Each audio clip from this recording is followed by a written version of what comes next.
Hey, what is up guys, welcome back to the channel and welcome back to Gran Turismo 7. So last week I posted my own individual update wish list for update 1.43 and beyond, and you guys seem to absolutely agree with a ton of points that I made. Now I did ask you guys in that video to leave your comments below on things that you could suggest putting forward in terms of where GT7 needs to head next in terms of update 1.43 and beyond, and you guys came up with a ton of suggestions, far too many, because if I made a video on every single one of them, I'd probably be here for around about 2 weeks just listing absolutely all of them. So I picked out a bunch of my favourites, including the top comments and some that just really stood out to me personally that I fully agree with. So let's get straight into it. So we're going to start off with a regular commenter of mine called Big Sarge, who puts a bunch of suggestions forward. There were some really good ones in here. Now there's going to be 3 of these, and up first it's going to be higher than level 50. Now what he means by this is the collector level caps out at level 50, and that is currently where all of the higher end rewards will be. So once you hit 50, whilst you do still get rewarded with extra menu books and stuff like that, there is just no other reason really to continue collecting cars or really feel that, I guess, sense of progression overall. So I fully agree there that the level cap of 50 is far too easy to hit. Recently I did start a brand new playthrough on a new account, and I think inside around about 20 hours of that I hit level 50. So it's even easier now more than ever if you kind of are starting up this game early. So once you hit 50, that's your bunch. There's no other extra rewards after that. There's also no other extra levels to gain.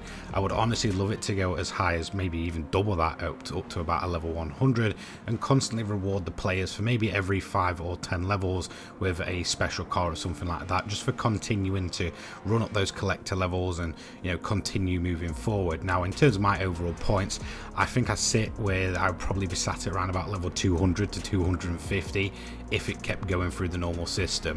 It is just far too low at 50, it caps out far too early, and I certainly feel this is in need of an expansion. Now in terms of his second point, he makes a very common one, and I think everyone agrees with this one. Get rid of the dealer invites. There's just no reason for them, or in terms of actually getting rid of them, maybe just get rid of them at level 50.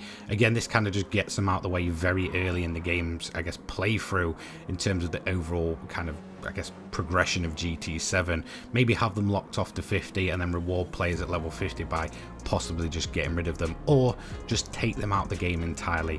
It's completely pointless, and again, when you've got cars like the Aston Martin Valkyrie which are not locked behind invites but yet the Vulcan is, the same with the Bugatti Chiron and the Veyron where one is and one isn't, it just completely makes no sense the more this game's kind of gone into its life cycle. So fully agreed there. Now in terms of his final point, this isn't one that I've necessarily thought about, but when I kind of think about the early days of playing GT7 and wanting to get my hands on specific cars and such, the legendary dealership rotation, it's a, I guess I'd say, a not very popular idea.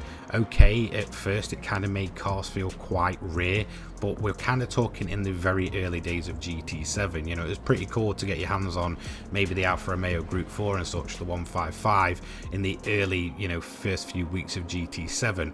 But after that kind of original playthrough or original, I guess first time touching the game kind of fades away, it really does become more of a chore and a grind, and just kind of waiting around for just the final few cars is just an absolute nightmare. It's something that I certainly felt like I suffered with towards the end of my overall car collection. So once I got to the sort of last 10 cars or so, it was just constantly about waiting for them to appear in the legend rotation. So I do fully agree that certainly at this point in time, the whole rotating idea just doesn't feel great. I'd say just have a shop there that is a legend car shop where all of the most legendary vehicles go, have a list and just let us pick from them, a bit like the brand central. Now I wouldn't recommend this for the used car dealership. I do like the idea of these kind of, I guess, lesser cars, these older vehicles that aren't necessarily legends and such just yet, kind of rotating. I do like that idea, just like a kind of used car sales room. So maybe keep it for the used car, but certainly not for the legendary dealer. It doesn't really, you know, work the way it's intended the later you go on into the game. So the next comment is by user Stinky. He goes on to basically say they need to sell engines and parts, and I fully agree with him here. This is a good one. The more hours that you pump into this game, you will notice that you will rack up a ton of parts and engine swaps that you may never ever use, or in terms of the parts, they may be just parts that aren't very good at all, and you can perhaps go and buy a much better version of that part. So I absolutely fully agree here. While some of the parts are very, very good, some of them are just completely useless and will just sit in that kind of, I guess, tuning category for a very, very long time, and you'll probably never ever use them. Now, each of the parts does actually have a price attached to them, so being able to sell it for that price would be absolutely fantastic. So fully agree here with this one. It's just something that, again, kind of plagues the game, where you just build up these rubbish parts over time and you just cannot do anything with them. So moving on to the next commenter, this one is from Rees. Now, he makes two very, very good points, and this is a point that I've seen only not even a handful of times, to be totally honest. Point number one, in terms of private multiplayer rooms where you can join them with friends or host leagues and stuff, the ability to add AI to the grid. So maybe you don't want the full sport mode experience, maybe you just don't want the stress of being absolutely punted, maybe you just want to kind of race around with a bunch of friends. The ability to add AI cars into private rooms in almost any racing game is kind of make or break for me when it comes to these online experiences. Sometimes I just don't want to race competitively. Maybe I want to test out a bunch of cars. Maybe I just want to do some ridiculous multi-class racing with friends. And for me, one of the best things to be able to do is add AI into the mix. Maybe you can't get a full lobby. Maybe you've only got 10 people there and you want to get the full maximum grid. The ability to add AI is a must for me. And it's something that a lot of racing games do, and also a bunch of them don't. Gran Turismo would be absolutely perfect for kind of making custom races inside a room with friends. So this is one I absolutely agree with. I think this is a fantastic point. Now, the second point he makes is day, night and weather at every single track in the game.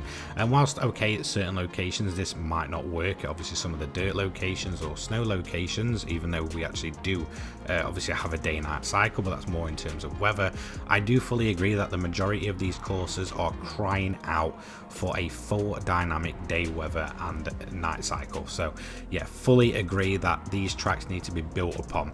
We've seen a bunch of teasers with tracks over the time in terms of trailers and such, where you kind of see weather but it's not actually available for that track. I think Deep Forest, which you're seeing here in the background, is just one of them that we saw in a trailer what must be coming up to a year ago, where it had wet weather, but it's actually not in the game, at least that I know of. It is currently not an option to actually have. So yeah, fully agree here. You know, a lot of these tracks really do need that full dynamic system in place. So when I went back to actually find who commented this, I could not find the comment for the life of me, but I did make a note of it, and this is repeating prizes. Now, I think what he means by this, when it comes to older Gran Turismo titles, there was the ability to replay events and manage to get that reward over and over again, you know, making you able to resell that car and obviously make profit off of that vehicle. It was perhaps one of the best ways to make money, most notably in Gran Turismo 1, Gran Turismo 2 and Gran Turismo 4, where there was the likes of a Cadillac, I believe a Mitsubishi was one of them that you could go ahead and just buy and sell over and over again. I believe a Nissan Skyline in GT2 was one of the rewards as well, where you could just constantly sell it over and over again. So I fully agree here. You know, the ability to re-earn prize cars instead of having them kind of ticked off in a menu book and then you have to go and buy another version of it, fully agree here, would make an absolute brilliant thing in terms of just making, you know, profit in GT7 and another avenue to kind of earn those credits and build them up over time alongside the likes of weekly challenges, grinding events, custom events and such. So absolutely agree with this one, that repeating prizes was one of the best things in terms of the older Gran Turismo games, and it's a shame not to see it in this game. Again, it could be down to the economy that they'll probably never do this, but certainly it will give that massive kind of, you know, classic Gran Turismo vibe. And well, that's it for now. I went on to pick a bunch of my favorite ones, and I feel like there's a nice mix here in terms of, you know, things that involve multiplayer, single player, credits and more. Thank you so much for watching, and I will see you in the next one. Take care guys, peace.